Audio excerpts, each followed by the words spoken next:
माता है, ये सब तेरा स्वरूप है, तेरी कला है, ये उसी का रूप है ये। खासकर साधु, अगर साधु बन गया, सच्चे नीत साधु बन रहा है, ये माँ है, इनको माँ के रूप में ही ध्यान चाहिए हमें। हमारा कर्तव्य है, तभी हमारा उद्धार हो सकता है। ये हम यहाँ दान का खा रहे हैं, दान का लिए भगत दे रहे हैं, तभी यहाँ धर्मशाला चल रहे हैं। कोई हम किसी पे एहसान नहीं कर रहे हैं, हम साधु बन गए हैं तो एहसान नहीं कर रहे हैं। हमारा समाज के प्रति उत्तरदायित्व दुगना बढ़ गया है, न कि हम किसी पे एहसान कर रहे हैं। भाई साधु बन गए बच्चे, अब तो आने दे, ये भी आने दे, वो भी आने दे, ये नहीं, दान दे रहे हैं वो। क्योंकि दान के जो है ना देवता के 9 अंगुल दान हो, अगर हमने सही उसका सदुपयोग करा तभी हमारे लिए भी और भगत के लिए भी अच्छा रहेगा। इसलिए कहीं भी हो, मैं तो अपने गुरु भाई जितने भी हैं साधु से आई बार कहता हूँ, वह अपने से पहले भक्तों के बारे में सोचो कि भगत होंगे तब ये धर्म कर्म जो भी कर रहे हैं तभी चलते हैं। बड़े बड़े कहीं भी चले जाओ, ये धर्मशालाएँ चल रही है, बड़े बड़े चल रहे हैं, ये ट्रस्ट चल रहे हैं, दानी कारण चल रहे हैं। इसलिए अब की बार आश्रम में बाथरूम वगैरह थी, सारे भक्तों ने मिलके सबका अच्छा कर दिया है। कैसी थोड़ा थोड़ा काम होता है, आश्रम में व्यवस्था बनती रही, सारे भक्तों ने अच्छा सहयोग करा। अब ज़्यादा ना बोलते हुए, क्योंकि सब कुछ मास्टर जी ने बता दिया है। आश्रम में जितने भी भगत आए हुए हैं, माँ जगदम्बा से यही प्रार्थना करता हूँ, उन पे अपना आशीर्वाद, अपनी दया बनाए रहें, क्योंकि जो भी उसके दरबार में आगे चल के समझ लो उसके दया का पात्र का अधिकारी बन जाता है।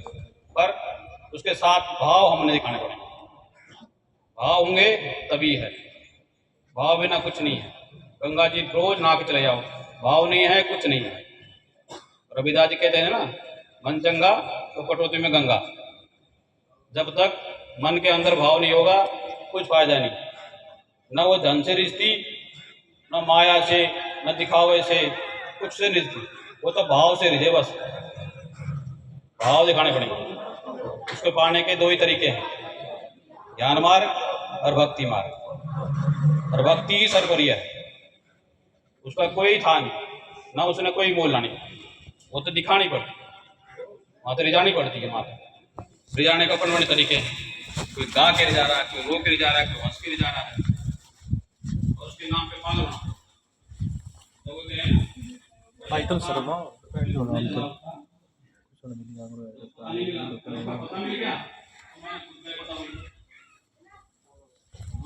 आवाज मत करिए।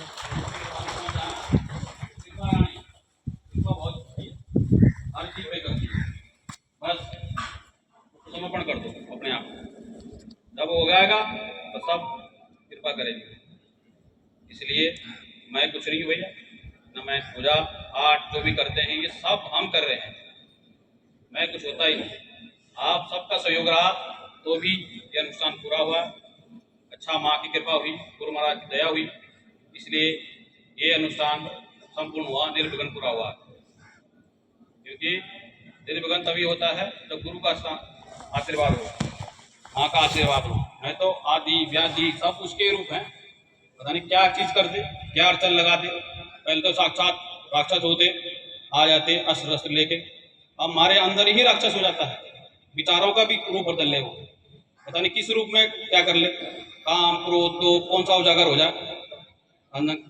इसलिए जब भक्ति करेंगे, गुरु की शरण में चले जाएंगे, तब इससे वो बच सकते हैं, नहीं तो लिप्त हो जाए किसी न किसी रूप में हमारे आगे आ जा।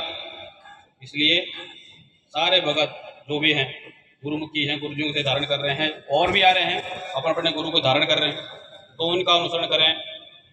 सबका कर्तव्य बनता है कि जो गुरुजियों ने बता रखा है, जो आपको मंत्र पाठ वगैरह पूजा पद्धति बता रखी है, उसका अपने जीवन में ज़्यादा से ज़्यादा अनुसरण करें।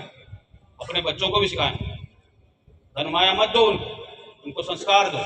कि आजकल जो भी देखा जा रहा है, संस्कार की कमी ज़्यादा हो रही है बच्चों के अंदर। पहले पुराने टाइम पे हमारे यहाँ गुरुकुल वगैरह वो थे, उसमें बच्चों को सब चीज़ सिखाया जाता है, गायत्री मंत्र का जाप, गायत्री का हवन, वो जो भी सब कुछ सिखाया, गायत्री का सिखाया। अब उससे हम दूर हटते जा रहे हैं, हालांकि सहज सहज जा रहे हैं उसकी तरफ, कि जाना पड़ेगा, वो जड़ है हमारी। जड़ी भूल जाओगे तो वृक्ष नहीं बन पाएगा। वृक्ष बनने के लिए वो कहे ना, इमारत बुलंद तभी होगी जब नींव बुलंद होगी उसको। ऐसे बच्चे की अपनों उसको शुरू से ही संस्कार देना शुरू करो। अपने थान पितर वगैरह हैं जो भी हैं, तीज त्योहार पे उसको ले जाओ, सिखाओ। वहाँ इस तरह माथा टेको, बड़े छोटे का आदर मान सम्मान सिखाओ। नहीं तो बस हाथ है लो तक सीमित हो गए बच्चे। अब गए ये मेरी सेवा नहीं करते, भाई आपने संस्कार ही नहीं दिए। संस्कार देने की कोशिश करो, उसको टाइम दो बच्चों को। आप धनमाया में लिप्त हो रहे हैं, बच्चे पीछे बिगड़ते जा रहे हैं। उसी कारण है आजकल ये अपरिचित सी घटनाएं घट रही हैं, कुछ कुछ हो रही हैं। इसलिए पहले बच्चों पे ध्यान दो। धनमाया तो अपने आप कमा लेंगे, संस्कार विहीन बच्चा होगा चाहे आप कितने जोड़ के चले जाओ तो सबने खो देगा। संस्कार रहित है, संस्कार है बच्चे में अंदर, तो इसलिए उसके चाहे आप धनमाया न दो, वो अपने सामर्थ्य से कमा लेगा, अपने पुरुषार्थ से अर्जित कर लेगा। इसलिए संस्कार पे ध्यान दो बच्चों।